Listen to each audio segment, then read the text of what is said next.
कोणीच नाही म्हणतात. उत्तर द्या. मी तुम्हाला उत्तर देतो. ज्याचं शरीर तंदुरुस्त आणि धष्टपुष्ट आहे, त्याला कुठलीही बिमारी नाही आहे, असा माणूस, अशी स्त्री, असा मुलगा, असा आई आणि बाप, नातवंड, नातेवाईक जेवढे पण आहेत, ज्याचं शरीर एकदम धष्टपुष्ट आहे, कुठलाही रोग नाही आहे, तो माणूस या जगामध्ये सगळ्यात श्रीमंत, समाधानी अशी व्यक्ती आहे. तुम्हाला हे विचार पटलं का? हे मला कसं कळालं? माझ्या आईवडिलांनी हे मला सांगितलं होतं. शरीर हीच खरी संपत्ती आहे. बरोबर नाही? आता ह्याचं एक उदाहरण सांगतो. आमच्या कोमलताई आहेत ना, त्यांना विचारा बरं, त्यांच्याकडं जरी सर्व पैसा असेल, काही असू द्या, पण आपलं शरीर आपल्याला ठीक साथ देत नाही, तो व्यक्ती सुखी आहे का? समाधानी आहे का? जरी त्याच्याकडे पैसा आला, त्या पैशाचा काय करणार? बरोबर का नाही? जर तुमचं जर शरीर ठीक असेल तर तुम्ही एकदम सुखी माणूस म्हणतात. ठीक आहे. मी माझ्या आईवडिलांना देव का मानतो? त्यांना कुठलाही रोग नव्हता, कुठलंही काही नव्हतं. त्यांचं शरीर असं धष्टपुष्ट होतं, जेवून खाऊन निवांत, जिथं झोपले तिथंच, काही रोग नाही, कोणाला काही त्यांनी काही बोललं नाहीत, काही नाही.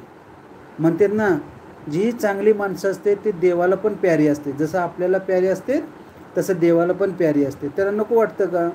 म्हणून ते आईवडिला माझे आता देवाच्या चरणी आहेत. तसं समाधानी पाहिजे. आमच्या आईवडिलांनी कोणाला त्रास दिला नाही.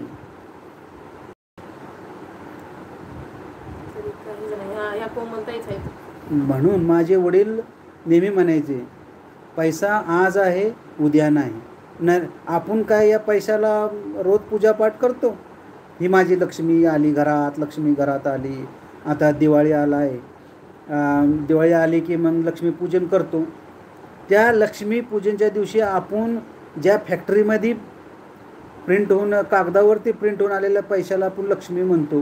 तोच पैसा नरेंद्र मोदींनी जेव्हा सांगितलं तो हा पैसा चलनात राहणार नाही, मग ते काय झालं? त्या लक्ष्मीचं काय झालं? ते झालं कागज. त्याला लोकांनी असे रस्त्यावर फेकून दिली. मग तुम्ही हे बघा, दीपावलीच्या दिवशी लक्ष्मीची पूजा करताना पुरुष मंडळींनी आपल्या घरातली जी लक्ष्मी आहे, तुम्ही शस्त्राचे करता, अवजाराचे करता, आपल्याकडे ज्या गाड्या वगैरे आहेत त्यांची पूजा करता, पण तुमच्या घरात जी लक्ष्मी आहे, जी स्त्री आहे, आई आहे, मावशी आहे, बहिणी आहेत, म्हणजे तुम्ही ज्या घराचे डॉमिनंट आहात. ठीक आहे. डॉमिनंट म्हणजे कोण?